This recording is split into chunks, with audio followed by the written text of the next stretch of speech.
Hello everyone, मेरा नाम है मोहित मिश्रा और आज मैं आप लोगों को पढ़ाने वाला हूं फ्रेंच रेवोल्यूशन। तो इससे पहले कि मैं शुरू करूं, मैं आपको बताना चाहता हूं कि मैं कोशिश करूंगा कि वीडियो को थोड़ा शॉर्ट रखूं। ये वीडियो जो है पूरा फुल डिटेल्ड होने वाला है। अगर आप इसे ध्यान से देखते हैं तो मैं आपको गारंटी देता हूं कि आपके सारे डाउट्स जो है वो क्लियर हो जाएंगे। और इसको मैंने कुछ इस तरह से अरेंज किया है कि जो क्वेश्चंस जो है आप मोस्ट ऑफ द क्वेश्चंस को इस चैप्टर को पढ़ने के बाद आप अटेम्प्ट कर पाए। ठीक है, चलिए शुरू करते हैं। तो फ्रेंच रेवोल्यूशन क्लास 9th का हिस्ट्री का हमारा जो पहला चैप्टर है, तो इसे मैंने कुछ पार्ट्स में यहां पर बांट करके रखा है, आप देख लीजिए। सबसे पहले हम लोग समझेंगे फ्रेंच रेवोल्यूशन, इंट्रोडक्शन को समझेंगे। फिर causes of French revolution, revolution क्यों हुआ, सोशल कॉज है, इकोनॉमिक कॉज है और पॉलिटिकल कॉज भी है। Growing middle class, middle class जो है वो कैसे अचानक से अस्तित्व में आता है और उसका क्या इंपैक्ट रहा फ्रेंच सोसाइटी पे, इसे भी हम लोग देखेंगे। और फिर जो है फाइनली होता है क्या, रेवोल्यूशन कैसे हुआ, इस चीज को हम लोग समझेंगे। और उसके बाद फ्रांस पहले कॉन्स्टिट्यूशनल मोनार्की बनता है, फिर एक रिपब्लिक बनता है, उसी बीच में एक रेन ऑफ टेरर आता है और एक डायरेक्टरी रूल भी आता है। विमेन के बारे में हम लोग जानेंगे कि इस पूरे रेवोल्यूशन, इस प्रोसेस में विमेन का रोल कैसा रहा। और स्लेवरी सिस्टम को भी हम लोग पढ़ेंगे। स्लेव ट्रेड बेसिकली मैं इसमें आपको बताऊंगा कि स्लेव ट्रेड का इतिहास क्या रहा है, और इस तरह से इस चैप्टर को जो है हम लोग सम अप कर देंगे। चलिए ठीक है, शुरू करते हैं। सबसे पहले हम लोग बात करते हैं इंट्रोडक्शन से। रेवोल्यूशन मतलब विद्रोह। तो ये इंट्रोडक्शन जो है इसमें आप देखें कि French revolution started on the morning of 14 July 1789 in Paris. The series of events started by the middle class shook the upper class. तो ये जो इवेंट है यहां पे अभी फिलहाल आप मिडिल क्लास से ये समझे कि उस समय के पुअर क्लास के द्वारा, ठीक है। एक काम करता हूं, मैं इसको एडिट कर देता हूं, मिडिल क्लास के जगह पे इसको मैं कर देता हूं पुअर क्लास, ठीक है, ताकि आपका सारा डाउट जो है वो क्लियर हो जाए। ये गलत है, ये यहां पे होगा पुअर क्लास। अभी क्लास को भी हम लोग बहुत डिटेल में पढ़ेंगे। आप देखिए, the people revolted against the cruel regime of monarchy. This revolution put forward the ideas of liberty, fraternity and equality. देखिए, कहीं भी उस वक्त 16th सेंचुरी, 17th सेंचुरी या 18th सेंचुरी, तो एक ऐसा वक्त था, एक ऐसा दौर था, बदलाव का दौर आप कह सकते हैं, जहां पे उस वक्त सारे राज्य में, देश कंप्लीटली कह नहीं सकते उनको, तो हम लोग उनको स्टेट्स कहेंगे, वहां पे मोनार्की चल रहा था, मोनार्की का राज था। मोनार्की मतलब राजतंत्र, यानी एक राजा के द्वारा पूरे स्टेट को रूल किया जा रहा था। तो राजा के पास अनलिमिटेड पावर्स हुआ करते थे, तो जरूरी नहीं है कि राजा जो है वो हमेशा सही डिसीजंस लेगा और लोग उससे खुश रहेंगे, ठीक है। डेमोक्रेसी तो थी नहीं वहां पे, तो लोग हमेशा जो होता था ना, सेटिस्फाइड नहीं होते थे, तो इसीलिए ये रेवोल्यूशन हुआ था। लेकिन ऐसे क्या कारण थे जो कि वो उन लोगों को सेटिस्फैक्शन नहीं था भाई? तो ये लोग चाहते थे liberty, fraternity and equality. Liberty मतलब है कि आजादी, फ्रैटर्निटी का मतलब हो गया भाईचारा, यानी कि भाईचारा यहां पे ऐसा था कि कोई डिफरेंस ना रहे, सोशल डिफरेंस ना रहे किसी के बीच में। मतलब है कि फर्स्ट क्लास जो अमीर लोग हैं और जो गरीब लोग हैं, वो लोग एक दूसरे में भेदभाव ना करें, ये फ्रैटर्निटी का मतलब यहां पे होगा। और दूसरा हो गया भाई इक्वालिटी, जो अधिकार अमीर लोगों को दिए जा रहे हैं वही अधिकार गरीब लोगों को भी दिए जाएं, बराबर सम्मान सबको मिले। रिवॉल्यूशन शुरू कहां से होता है, ये तो आपने डेट देख लिया, 14 जुलाई 1789 पेरिस में इसकी शुरुआत हुई थी, ये डेट इंपॉर्टेंट है। Revolution began with the storming of fortress prison the Bastille. Bastille का किला, उसे तोड़ करके, मतलब तोड़ के ऐसा नहीं कि उसको पूरा डेमोलिश कर दिया गया। कहीं पे भी रिवॉल्यूशन जब किसी को करना होता है ना, तो उसके लिए जरूरी होता है कि आप एक एग्जाम्पल सेट करें एकदम से रिवॉल्यूशन के शुरुआत में ही। तो इन्होंने भाई सीधा कहा कि बैस्टिल का किला, जो कि उस वक्त एक जेल हुआ करता था, वहां पे रिवॉल्यूशनरीज जाते हैं, उस किले को, मतलब उस जेल के गेट को तोड़ करके अंदर जाते हैं, और वहां पे रॉयल गार्ड्स जो थे, जो कि जेल को जो प्रोटेक्ट कर रहे थे किले को, उन लोगों को मार करके वहां से, वहां पे जो प्रिजनर्स थे उनको रिहा कर देते हैं। तो ये इनका तरीका था, रिवॉल्ट शुरू हो गया है ये बताने का। तो ये इंपॉर्टेंट इवेंट है, ये आपको याद रखना है कि बैस्टिल के किले को किस तरह से तोड़ा गया और तो लोगों को वहां से प्रिजनर्स को रिहा किया गया। The Bastille was hated by, अब आगे देखिए, all because it stood for the despotic power of the king. Bastille को ही तोड़ने का कारण यह था कि बैस्टिल का किला जो है वो किंग के अनलिमिटेड पावर, राजतंत्रीय ताकत को दिखा रहा था। वो एक निशानी थी राजा के ताकत की। तो राजा को डायरेक्टली ये लोग हिट करना चाह रहे थे, तो उससे पहले इन्होंने उसे एक मैसेज देने का फैसला किया, इसीलिए इन्होंने बैस्टिल को ही अटैक किया और कहीं अटैक नहीं किया। अच्छा हाँ, fortress was later demolished, fortress को डिमोलिश कर दिया गया बाद में पूरी तरह से। The commander of the Bastille was killed and the prisoners released दो दे वर ओनली 7 ऑफ देम, यानी कि 7 प्रिजनर्स ही रिलीज किए, लेकिन ये इवेंट जो है बहुत ही आप कहें कि एक बड़ा इवेंट रहा है इतिहास का। The days that followed saw more rioting both in Paris and the countryside as people were protesting against the high price of bread.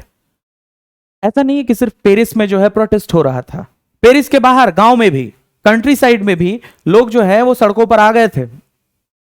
ना सिर्फ सड़कों पर आए थे बल्कि वहां पे राइट्स कर रहे थे, पूरा आतंक मचा के रखा था इन्होंने शहर में। प्रॉब्लम क्या थी? प्रॉब्लम ये थी कि भाई महंगाई तो काफी ज्यादा थी। अभी आगे हम लोग प्रॉब्लम्स को डिस्कस करेंगे अलग अलग कि क्या सोशल कॉजेस थे, क्या इकोनॉमिकल कॉजेस थे, पॉलिटिकल कॉजेस थे कि इन लोगों ने रिवॉल्ट किया, इनको भी हम लोग आगे डिस्कस करेंगे। तो यहां पे एक बात यहां पे बताया गया है कि जो हाई प्राइस ऑफ ब्रेड की जो कीमतें अचानक से बढ़ी थी उसके प्रति ये लोग जो है काफी गुस्सा थे। ठीक है, अब सीधा हम लोग आ जाते हैं कॉजेस पर कि भाई फ्रेंच रेवोल्यूशन के कॉजेस क्या रहे होंगे। सोशल कॉज को हम लोग समझते हैं, सामाजिक कारण को हम लोग समझते हैं कि क्या सामाजिक कारण रहा होगा। तो French society in the 18th century was divided into 3 states. अभी इसको हम लोग आगे समझेंगे, namely the clergy, the nobility and third states. देखो सोसाइटी में जितना ज्यादा डिवीजन मतलब उतना ज्यादा लोगों के बीच में गैप। मान लो कोई फर्स्ट स्टेट से है तो वो भाई बहुत अमीर है, सेकंड स्टेट भी अमीर है, ये जो थर्ड स्टेट है ना ये काफी ज्यादा गरीब है। तो ये जो सोसाइटी में जो डिफरेंस होता है ना, ये कभी भी लोग खुश नहीं रहेंगे एक ऐसी सोसाइटी में जहां पे डिफरेंस है, जहां पे एक आदमी जो है एक बड़े से मकान में रहता है और 4 परिवार का 4 मेंबर्स का एक परिवार एक कमरे में रह रहा हो। तो ऐसे में वहां पे आप ये उम्मीद नहीं कर सकते हैं कि वो सोसाइटी में लोग कभी खुश होंगे। तो ये एक कॉज था कि ये 3 अलग अलग वर्ग में बटे हुए थे। इन वर्गों को भी अभी हम लोग आगे आराम से देखेंगे। अब यहां देखिए आगे क्या लिखा है, बड़े ध्यान से देखिएगा। First 2 states that is the clergy and the nobility enjoyed certain privileges by birth. Clergy और नोबिलिटी, अभी क्लर्जी क्या है वो भी बता देता हूं। क्लर्जी का मतलब होता है हिंदी में कहें तो पादरी वर्ग। पादरी वर्ग का मतलब हो गया कि चर्च में जो प्राइस्ट होते हैं उनको हम लोग पादरी कहते हैं। तो उनका जो ग्रुप होता है, उनकी जो फैमिली या उनका पूरा का पूरा जो एक ग्रुप है वो बेसिकली क्या है, क्लर्जी है। समझ में आ गया? नोबिलिटी कौन है? तो राजा और उससे रिलेटेड लोग नोबिलिटी हैं भाई। ठीक है, तो ये दोनों तो अपनी जगह पे खुश हैं, ये अमीर भी हैं पावरफुल भी हैं। ठीक है, ये लोग अपनी जगह पे खुश हैं। तो इसीलिए यहां लिखा गया है कि the clergy and the nobility enjoyed certain privileges by birth. इनको जन्म से ही विशेषाधिकार दिए गए। क्यों भाई? क्योंकि आप लोग जो हो वो एलीट क्लास में आते हो, एरिस्टोक्रेट्स हैं आप लोग। They were exempt from paying taxes. Tax नहीं देना है आपको, टैक्स देने की आपको जरूरत ही नहीं है। The third state comprises 90% of total French population, including businessmen, merchants, peasants and artisans. Laborers had to pay taxes to the state. अब प्रॉब्लम कहां है? प्रॉब्लम यह है कि फर्स्ट और सेकंड जो स्टेट आप देख रहे हैं, ये दोनों स्टेट में क्या है भाई, क्लर्जी आ रहा है और नोबिलिटी आ रहा है। इनको मैं आपको अलग से बता देना चाहूंगा कि इन दोनों को इंक्लूड करके हम लोग इनको कह सकते हैं एलीट क्लास कह सकते हैं, या इनको हम एरिस्टोक्रेट्स भी कह सकते हैं। एलीट एरिस्टोक्रेट्स, ठीक है। ये दोनों मतलब कि रिच एंड पावरफुल है। ठीक है, रिच एंड डोमिनेंट। ये लोग रिच एंड डोमिनेंट है। थर्ड स्टेट में पुअर क्लास आ जाता है। इसमें कौन आ रहा है? इसमें आपके आ जाएंगे सबसे पहले पीजेंट्स। पीजेंट्स आ जाएंगे, स्मॉल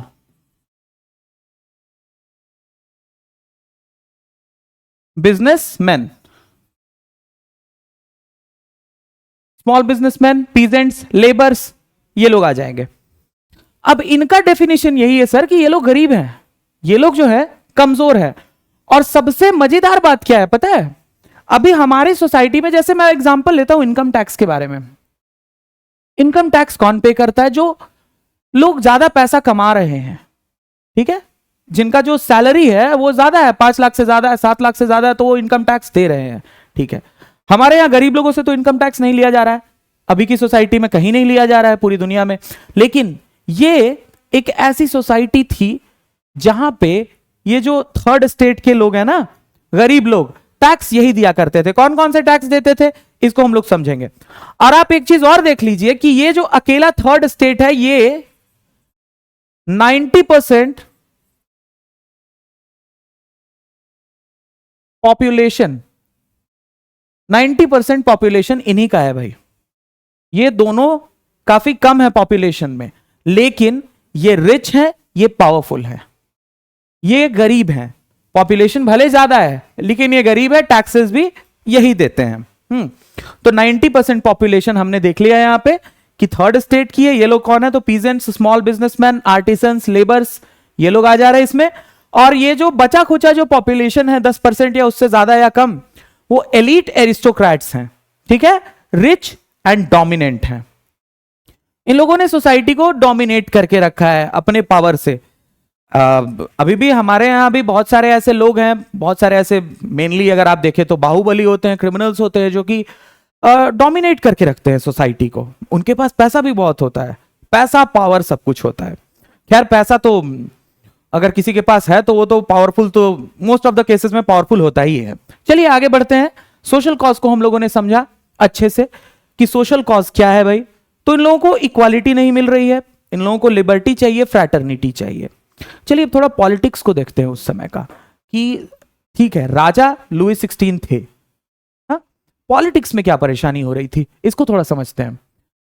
सबसे इंटरेस्टिंग बात यह है, when Louis XVI became the king of France in 1774, 1774 में लुई 16 फ्रांस के राजा बन जाते हैं। उस समय उनकी उम्र भी बहुत कुछ खास हो नहीं रही थी, 21-22 साल, 23 साल का लड़का। तो आप समझ सकते हैं कि उसके ऊपर में बर्डन रहा होगा अचानक से राजा बन जाने के बाद। और उसने क्या देखा कि भाई he found the royal treasury empty. तो जो रॉयल ट्रेजरी, जो खजाना है, वो उसने देखा कि भाई जो हमारा खजाना है वो तो खाली है। अब खजाना खाली है तो ये एक टेंशन वाली बात हो गई कि अब भाई स्टेट हमारा चलेगा कैसे। तो जो स्टेट है या जो भी हमारा हाउस होल्ड खर्च है वो चलेगा, वो मेंटेन कैसे होगा, ये इसको भाई, ये पहला टेंशन इसके दिमाग में आया। अब आप ये भी देखें कि there were 3 major causes behind this. Question ये भी आ सकता है कि वो जो ट्रेजरी है सर, वो खाली होने के पीछे कारण क्या थे? तो इसके पीछे 3 मेजर कारण थे। क्वेश्चन ये भी आ सकता है, इसलिए यहां पे आप और ध्यान देंगे। पहला तो ये कि long year of war had drained the economic wealth of France. France बहुत सालों से लड़ाइयां लड़ रहा था। उसकी, अब लड़ाई लड़ोगे भाई तो इकोनॉमी पे तो इंपैक्ट पड़ेगा ही पड़ेगा, कुछ भी कर लो आप। तो लड़ाई लड़ रहे थे, तो ऐसे ही जो है ये ड्रेन हो चुके थे, फाइनेंशियली ये ड्रेन हो चुके थे। दूसरा सबसे बड़ा कारण क्या था कि France helped 13 American colonies to gain independence from the common enemy Britain. तो ब्रिटेन ने भाई अमेरिका में भी ऑक्यूपेशन कर रखा था जैसे और जगहों पे। तो फ्रांस ने जो है ना हेल्प किया ब्रिटेन को, कि ब्रिटेन को नहीं, अमेरिका को हेल्प किया कि भाई अमेरिका जो है उसके जो 13 कॉलोनीज हैं वो आजाद हो जाएं फ्रांस से। तो भाई ये भी करने की जरूरत नहीं थी। चलो ठीक है, अच्छा किया, भलाई का काम किया, लेकिन अपनी हालत देख लेते कि भाई तुम करने की औकात में हो या नहीं हो। बात आ गई समझ में? From common enemy Britain, this war added the loan of 3 billion leverage on France.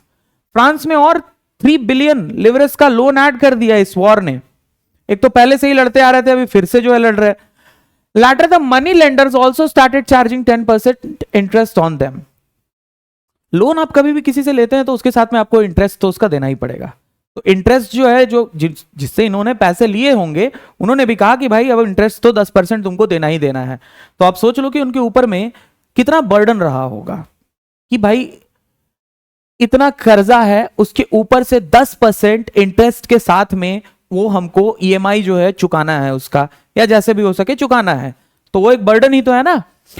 तीसरा और एक और कारण, to meet its regular expenses such as cost of maintaining an army, the court, running government offices और universities, the state was forced to increase taxes. ये तीसरा कारण था कि एक इन्होंने क्या किया ना, वर्सैले में, कहां पे, वर्सैले में। तो इन्होंने क्या किया कि वर्सैले नाम के एक जगह में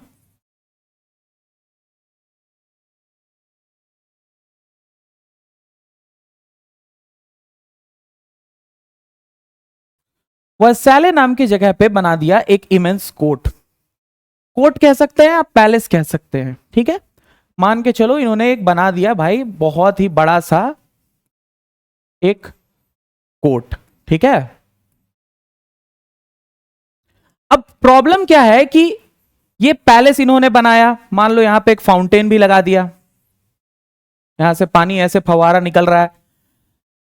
अब भाई आपको पहले तो इसे बनाने में खर्च आया, फिर आपको इसको मेंटेन करने में भी खर्च आएगा। अब क्योंकि ये कोर्ट है, यहां पे डेली के एडमिनिस्ट्रेटिव फंक्शंस जो हैं वो किए जा रहे हैं, तो यहां पे भी लोग भी अपॉइंट हुए होंगे, उनको सैलरी भी दो और इस पैलेस को मेंटेन भी करो।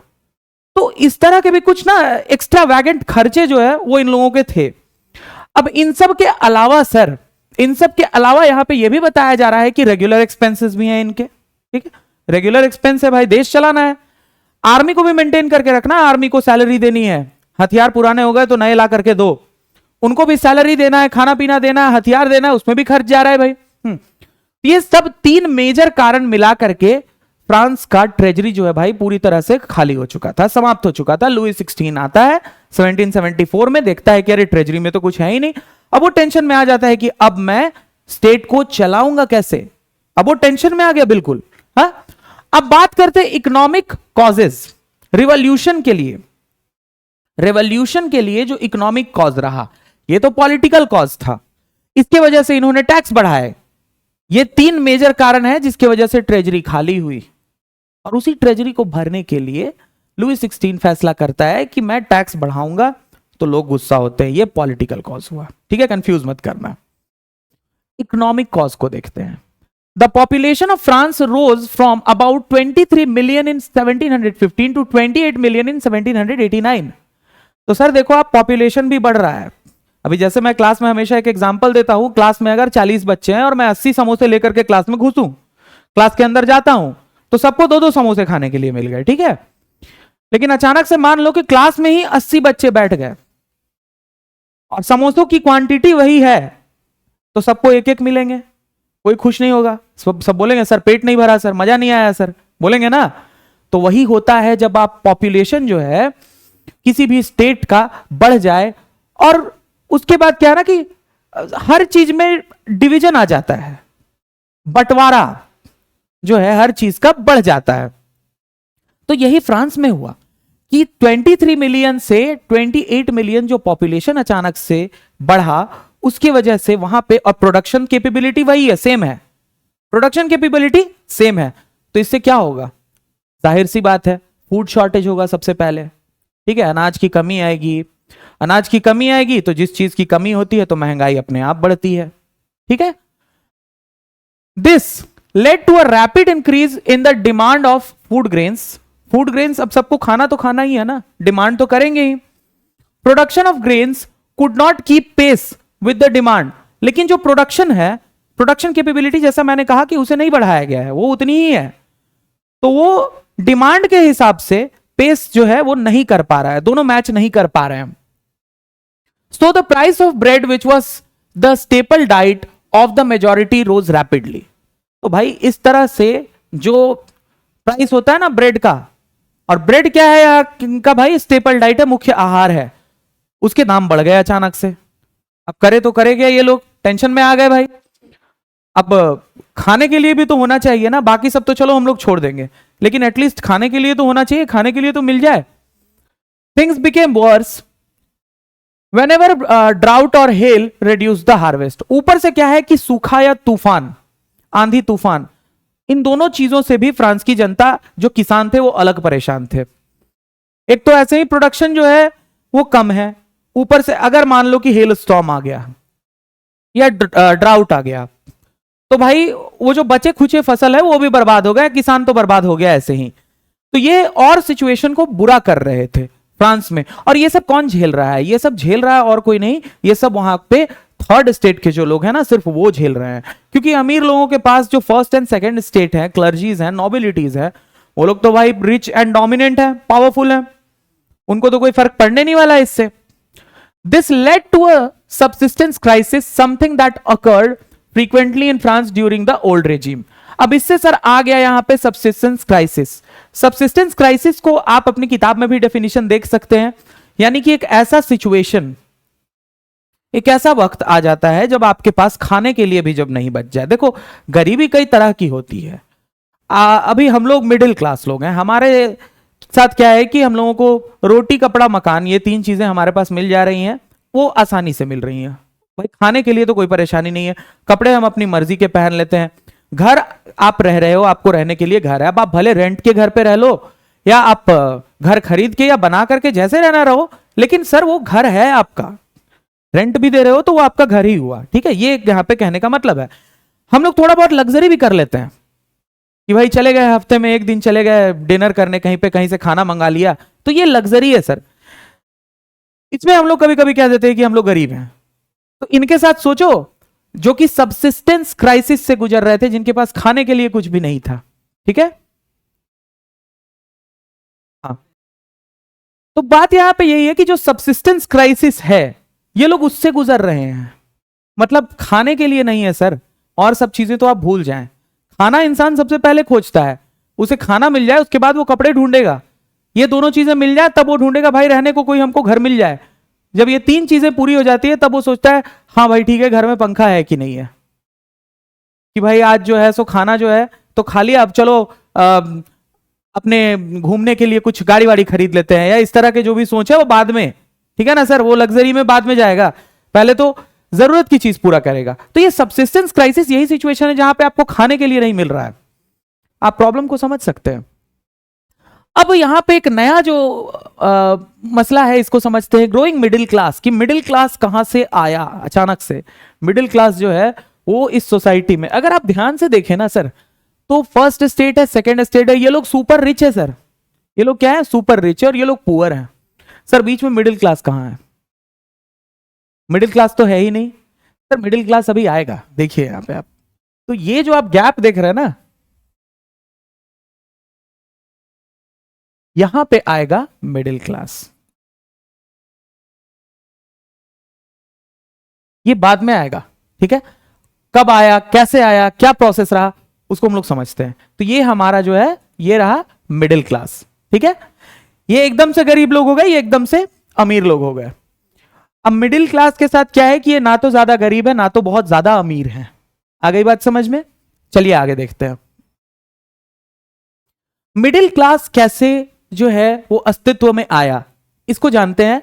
The 18th century witnessed the emergence of social groups termed the middle class, who earned their wealth through an expanding overseas trade and from the manufacture of goods such as woolen and silk textiles that were either exported or bought by the richer members of society.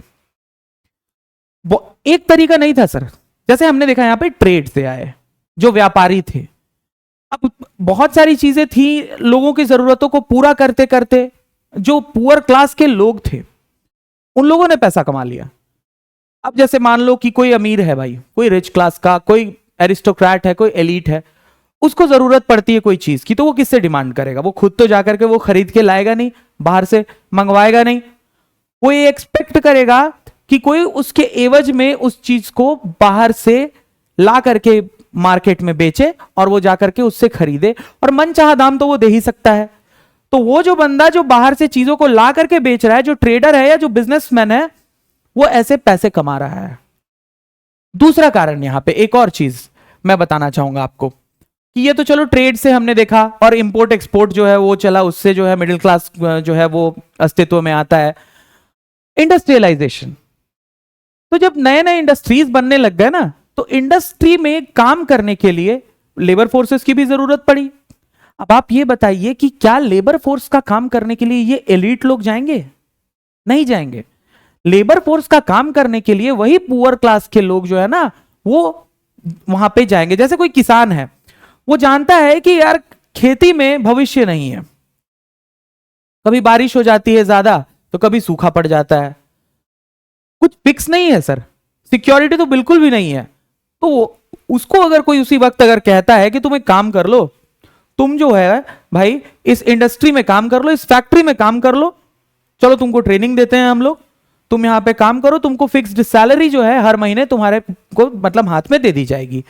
तो वो देखता है हाँ यहां पे मुझे financial security मिल रही है, मतलब एक अमाउंट, एक लिमिटेड अमाउंट ही सही, लेकिन वो महीने के इस तारीख को मेरे पास आ जा रहा है जिससे कि मेरी जरूरतें पूरी हो जाएंगी। वही रोटी कपड़ा और मकान, वो जरूरत जो है वो पूरी हो जाएगी। और उसके बाद जो पैसे बचेंगे उसे वो कहां खर्च करेगा? तो अपनी लग्जरी में कर सकता है, अपने बच्चों की एजुकेशन में खर्च कर सकता है। तो ऐसे में जो है वो एक नया एजुकेटेड क्लास भी बन रहा है, ये जो मिडिल क्लास है, ठीक है। ऑल दीज वर एजुकेटेड, तो ये एजुकेटेड क्लास ऐसे ही बना सर कि पहले लोगों ने काम करना शुरू किया। अच्छा एक और चीज है, जहां पे इंडस्ट्री बनती थी तो वर्कर्स के रहने के लिए आसपास में ही वो लोग जो है क्वार्टर्स या तो खुद बनाते थे या तो इंडस्ट्री कंपनी जो है उन्हें बना करके देती थी। अब एक कॉलोनी वहां पे अगर बस गई है वर्कर्स की, तो उस कॉलोनी में और भी चीजें तो होंगी ना, जैसे कि वहां पे मान लो उनको खाने के लिए तो चाहिए ही चाहिए, तो वहां पे भाई जो दुकान है वो तो लोग खोलेंगे ही खोलेंगे, ठीक है। जनरल स्टोर, राशन स्टोर्स तो लोग वहां पे खोलेंगे ही खोलेंगे। डॉक्टर्स की जरूरत पड़ेगी, डॉक्टर्स भी रहेंगे। तो इस तरह से नए प्रोफेशंस जो है वो काफी ज्यादा फेमस होने लग गए। और ये जितने भी नए प्रोफेशन में लोग आए, ये सारे के सारे मिडिल क्लास कहलाने लग गए। जो कुछ नहीं करता था, मान लो जिसको फैक्ट्री में जॉब नहीं मिली, उसने क्या किया भाई? कुछ नहीं, उसने एक दुकान खोल करके वो बैठ गया, यहां मैं जो है कॉलोनी वालों को राशन बेचूंगा, उसका काम हो गया, ठीक है। तो इस तरह से जो है मिडिल क्लास अस्तित्व में आता है। All of these were educated, अब ये सब पढ़े लिखे होने लग गए, थोड़ी सी रैशनैलिटी इनके दिमाग में आने लग गई, and believed that no group in society should be privileged by birth, rather a person social position must depend on his merit. अब जब पढ़ लिख गए, रैशनैलिटी आ गई दिमाग में, तो इन्होंने एक ही बात कहा कि समाज में कोई भी ऐसा ग्रुप नहीं होना चाहिए जो कि जन्म से ही जिसे विशेषाधिकार मिले, जिसे अलग इज्जत दी जाए। ये इनके दिमाग में एक बात जो है अपने आप समझ में आ गई। और आप कौन होते हैं डिसाइड करने वाले कि वो अमीर है तो वही जो है सो सब कुछ डिसाइड करेगा? वो लाइन में नहीं लगेगा, वो सबसे पहले जाकर के साइड से सीधा जाकर के टिकट ले लेगा। तो ये आप डिसाइड नहीं कर सकते। ये इनके दिमाग में रैशनल सोच जो है वो डेवलप होती है। इसके पीछे का भी कारण अभी हम लोग देखेंगे कि कैसे ये रैशनैलिटी जो है और ज्यादा पॉपुलर हुई। अब कुछ लोग जो पढ़े लिखे, many ideas were put forward by philosophers such as John Locke, Jean Jacques Rousseau in his two treatises of government. तो ये जो पढ़े लिखे लोग थे ना, इन्होंने क्या किया कि अपनी सोच को किताबों में लिखा। और अब लोग तो पढ़ लिख गए थे, तो लोगों ने उन किताबों को पढ़ा। जब लोगों ने उन किताबों को पढ़ा तो लगा यार बात तो सही है कि हम लोग जो हैं सो क्यों ये जो एलिट्स हैं या एरिस्टोक्रेट्स हैं, इनको इतना पावरफुल हम ही लोगों ने तो बनाया है, हम लोग क्यों इनको खुद से मान ले रहे हैं, क्यों इतना इज्जत करते हैं भाई, जबकि ये लोग हमें जो है जरा भी जो है पसंद नहीं करते हैं। हम लोग ही क्यों जो है इज्जत करते हैं? पसंद तो हम लोग भी नहीं करते, लेकिन मजबूरी में डर से करना पड़ता है। तो सब कुछ, सारा पावर, सारा पैसा इनके पास क्यों है, हमारे पास कुछ क्यों नहीं है? ये सवाल। अब पढ़े लिखे लोगों ने इस बात को क्या किया कि अब जैसे रेस्टोरेंट्स में, सैलून्स में, कॉफी शॉप्स में लोग बैठे तो इन चीजों को लोगों ने डिस्कस किया आपस में। तो जो लोग नहीं पढ़े लिखे थे वो लोग भी इस चीज को समझने लग गए डिस्कशन के बाद। जो लोग कम पढ़े लिखे थे वो लोग भी समझ गए कि हाँ ये बात तो बिल्कुल सही है। तो इस तरह से एक नया, एक आप कह सकते हैं ना कि एक ज्ञान की लहर जो है पूरे समाज में फैल गई। Locke sought to refute the doctrine of the divine and absolute right of the monarch. यानी कि मोनार्क के पास वो एब्सोल्यूट राइट ताकत जो है वो क्यों है, क्यों उसी के पास सारी शक्तियां हैं।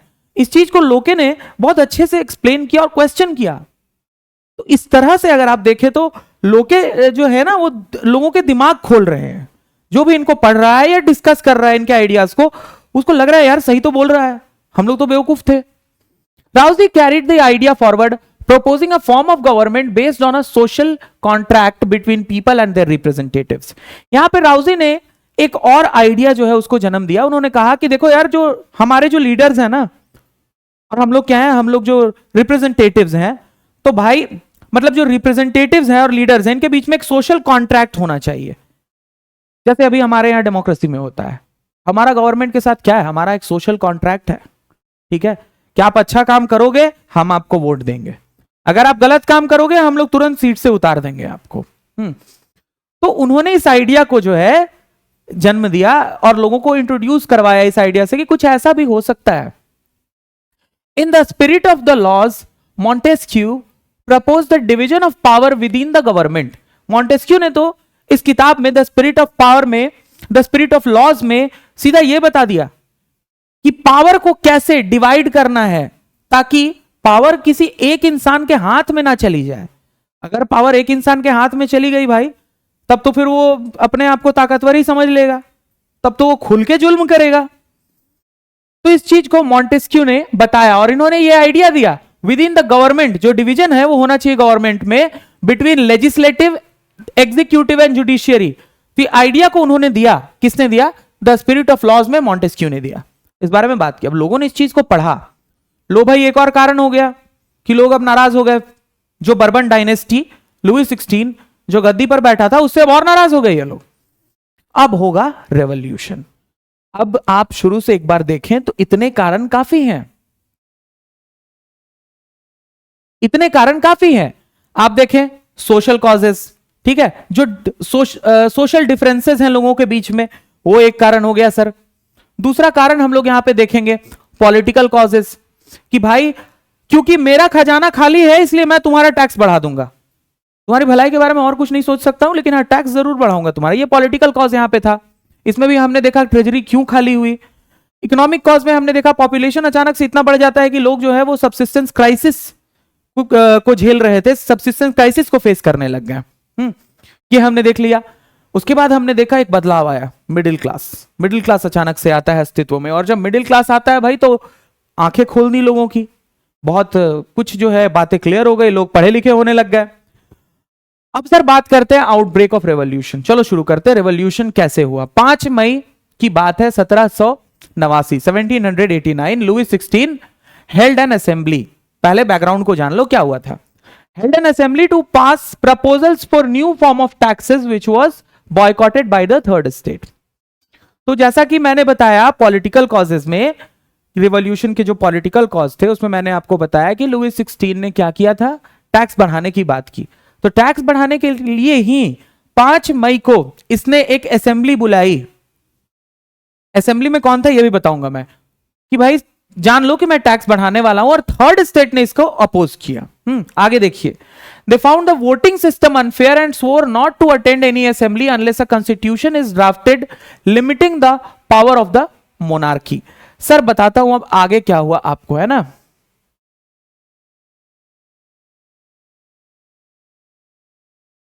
चलिए ध्यान दीजिए, जैसा कि मैंने आपको बताया था कि इस तरह से 3 स्टेट्स थे, ठीक है।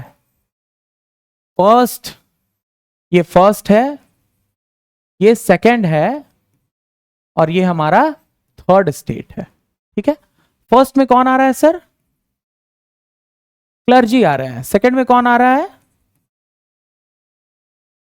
नोबिलिटी आ रहे हैं, ठीक है। और थर्ड में हम लोग यहां पे देखेंगे बस पुअर पीजेंट्री, मैं फिलहाल यहां पे लिख देता हूं, बाकी आपको पता है इसमें कौन कौन से लोग थे, पुअर पीजेंट्री। अब जब मीटिंग बुलाई गई ना, तो इसमें क्या किया गया कि इस सारे स्टेट्स से एक एक स्टेट जनरल को बुलाया गया, है ना, जो कि इनके रिप्रेजेंटेटिव्स थे, स्टेट जनरल। तो ये एक स्टेट जनरल यहां से, दूसरे स्टेट जनरल आए यहां से, और ऑब्वियसली तीसरे जो स्टेट जनरल आए वो आए यहां से। प्रॉब्लम ये थी कि बिना स्टेट जनरल या बिना असेंबली बुलाए टैक्स नहीं बढ़ाया जा सकता था। तीनों के स्टेट जनरल प्रेजेंट हुए असेंबली में। अब लुई 16 ने कहा, जो नियम था उसके अनुसार यह करना था सर कि वहां पे आपको यस और नो पे जवाब देना था कि क्या किया जाए, टैक्स बढ़ाया जाए या नहीं बढ़ाया जाए। तो आपको बोलना था यस या नो। ठीक है, अब मान लीजिए कि ये इनको बोला जाए यस या नो, वाई और एन। चलिए, अब तीनों को ऑप्शन दिया गया, जिसको ज्यादा वोट, जिस चीज पे ज्यादा यस पे अगर ज्यादा वोट आए तो टैक्स बढ़ा दिए जाएंगे, नो पे ज्यादा वोट आए तो टैक्स नहीं बढ़ाए जाएंगे। सबको पता है कि ये जो क्लर्जीज हैं, अगर इनसे पूछा जाएगा टैक्स बढ़ा दिया जाए, क्या बोलेंगे? हाँ ही बोलेंगे। इनको क्या ही फर्क पड़ने वाला है, टैक्स तो इनको टिथे और टैले तो इनको देना है नहीं। नॉबिलिटी को पूछा जाए, ये भी बोलेंगे हाँ बढ़ा दो, कोई प्रॉब्लम नहीं। ये अकेला पुअर पीजेंटी जो मतलब जो पुअर क्लास है, थर्ड स्टेट है, ये कहेगा कि नहीं नहीं मत बढ़ाओ। तो यहां पे क्या हो जाएगा सर कि 2 यस मिलेंगे और सिर्फ 1 नो मिलेगा।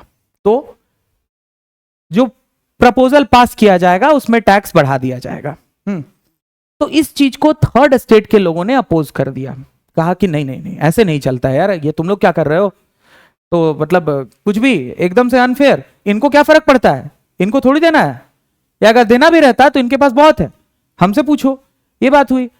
तो थर्ड स्टेट के लोगों ने एक सुझाव दिया। क्या सुझाव दिया, चलिए इसको हम लोग देखते हैं।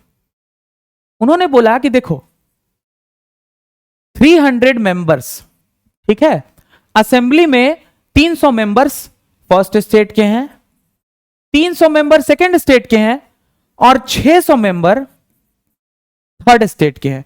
थर्ड स्टेट के मेंबर 600 सिर्फ इसलिए हैं क्योंकि थर्ड स्टेट की पॉपुलेशन सबसे ज्यादा है। तो ऐसा करा लो ना कि इन मेंबर्स से वोटिंग कराओ, तब हम लोग मानेंगे कि हाँ फेयर गेम हुआ है। अब आपको भी पता है कि भाई ये 300 ये मान लो कि बोल देंगे हाँ बढ़ा दो, लेकिन अगर ये 600 अकेले अगर कह दें कि नहीं नहीं नहीं मत बढ़ाओ, तो मे भी हो सकता है कि एक टाई का सिचुएशन आ जाए। या अगर मान लो यहां से अगर 1-2 जन कोई ये कह दे कि नहीं नहीं नहीं, नहीं बढ़ाना है, यहां से 1-2 जन भी अगर ना कह दे तो ये फिक्स हो जाएगा टैक्स बढ़ाना नहीं। और ये बात थर्ड स्टेट के लोगों को भी पता थी, इन्होंने इसीलिए ये सुझाव दिया, और लुई 16 को भी पता थी कि ऐसे में तो टैक्स बढ़ा ही नहीं पाएगा। इसलिए उसने क्या किया भाई, क्लियरली मना कर दिया, बोला कि नहीं ये नहीं चलेगा। They found the voting system unfair and swore not to attend any assembly unless a constitution is drafted limiting the power of the monarchy. सीधा कह दिया कि ठीक है, लुई 16 ने पहले मना किया कि नहीं वो तो नहीं होगा, तो बोला ठीक है तो हम लोग नहीं अटेंड कर रहे हैं, और अब हम लोग तो बाद में ही मिलते हैं तुमसे। बाद में इन्होंने क्या किया वो देखो, इन्होंने ये डिसीजन लिया कि अभी सबसे पहले तो हम लोग एक कॉन्स्टिट्यूशन ड्राफ्ट करेंगे, खुद का कॉन्स्टिट्यूशन हम लोग ड्राफ्ट करेंगे, और जब तक ड्राफ्ट नहीं कर ले, और वो ड्राफ्ट करेंगे क्यों, ताकि मोनार्की को हम लोग कंट्रोल में ला सकें। अभी क्या है मोनार्की में लुई 16 राजा है, जो मन में आ रहा है वो इंसान वो कर दे रहा है। यहां पे क्या फायदा होगा ना सर कि यहां पे राजा जो है अपनी मर्जी से काम नहीं कर पाएगा, उसे कॉन्स्टिट्यूशन को कंसल्ट करना पड़ेगा। मतलब कॉन्स्टिट्यूशन क्या एक किताब है, उसको देखना पड़ेगा ऐसे कि हाँ भाई ये क्या इसमें लिखा गया है, इसके अनुसार ही चलना, अपनी मर्जी से मैं बदलाव नहीं कर सकता हूं। तो इन्होंने यही प्लान किया कि चलो बनाते हैं। ऑन द अदर हैंड, अच्छा अब रिवॉल्यूशन से पहले की बात बता देता हूं कुछ तुम लोगों को, ठीक है।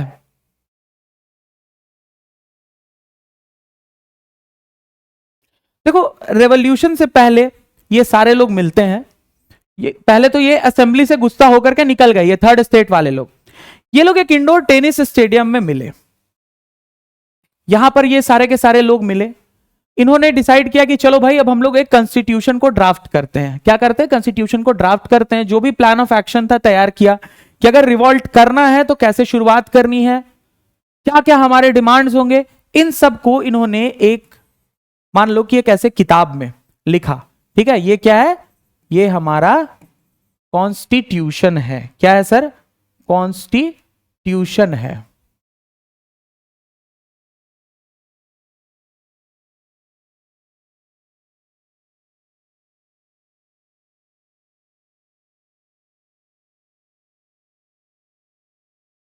ये हमारा कॉन्स्टिट्यूशन होने वाला है। इन्होंने कॉन्स्टिट्यूशन तैयार किया, ठीक है। और अब इन्होंने अपने संगठन को, इनका जो संगठन था इसका नाम क्या दे दिया सर? National assembly.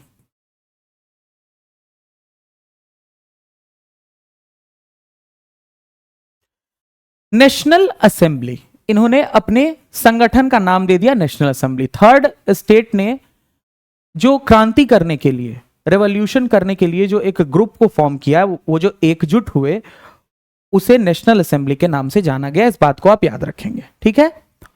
आगे क्या होता है? अब नेशनल असेंबली इधर मान लो बन गई, रेवोल्यूशन अभी शुरू नहीं हुआ था कि अचानक से एक अफवाह फैल गई। Rumors started spreading amongst the peasant community that the nobility were hiring bands of brigades to destroy the ripe crops in order to increase the shortage of food production in the market. किसी ने क्या किया ना कि ये अफवाह फैला दी। अफवाह ये फैला दी कि जो मोनार्क है वो क्या कर रहा है ना कि वो फोर्सेस को हायर कर रहा है, लोगों को हायर कर रहा है ताकि वो जा करके खेतों में फसल बर्बाद कर दें, ताकि मार्केट में इसकी एक किल्लत, शॉर्टेज जो है वो पैदा हो जाए, जिससे कि लोगों को और कमजोर किया जा सके, बेसिकली थर्ड स्टेट को। अब इस तरह की बात, अफवाह जो है किसी ने फैला दी, बस क्या था, फिर लोग गुस्से में और आ गए। द पीजेंट्स रिटेलिएटेड, जवाब दिया उन्होंने। कैसे? By looting stored grains and burning down records of mortgage payments while the nobilities fled. इन्होंने क्या किया कि जो ग्रेनरीज थे, जहां पे जो टैक्स ये लोग जो देते थे ग्रेन्स के फॉर्म में, उनको जमा किया जाता था, उनको पहले लूट लिया।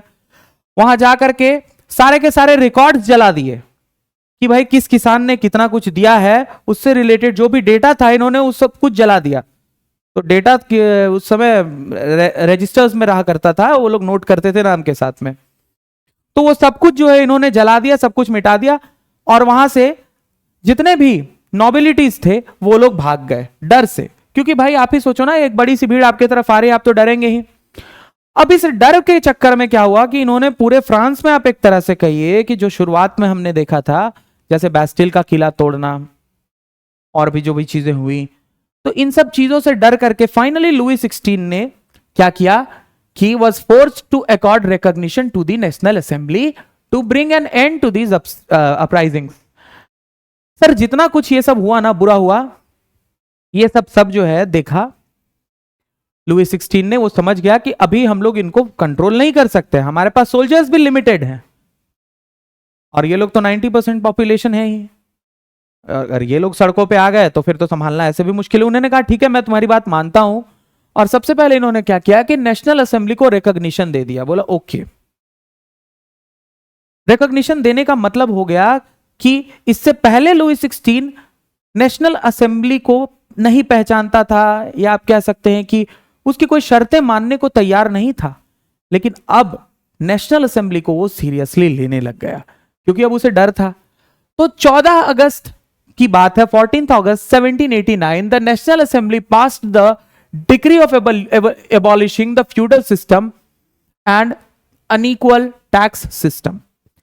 तब 14 अगस्त की बात है 1789 में ही फाइनली नेशनल असेंबली ने भी अब जो एक डिक्री को पास किया कि भाई हम लोग जो है फ्यूडल सिस्टम को अबॉलिश कर दे रहे हैं, और अनइक्वल टैक्स सिस्टम जो था उसको भी हम लोग क्या कर दे रहे हैं सर, अबॉलिश कर दे रहे हैं। ये जो है नेशनल असेंबली ने पास किया, ठीक है। अब इसमें भी बात हुई, जैसे कि पहले तो लुई 16 ने कहा कि ठीक है मैं तुम्हारी बात सुनने के लिए तैयार हूं, तो वो लोग एक जगह पर मिले, नेशनल असेंबली और जो मोनार्क यानी कि लुई 16, सारे एक्सपर्ट्स एक जगह पर बैठे। अब वहां पे भी इन्होंने बात किया।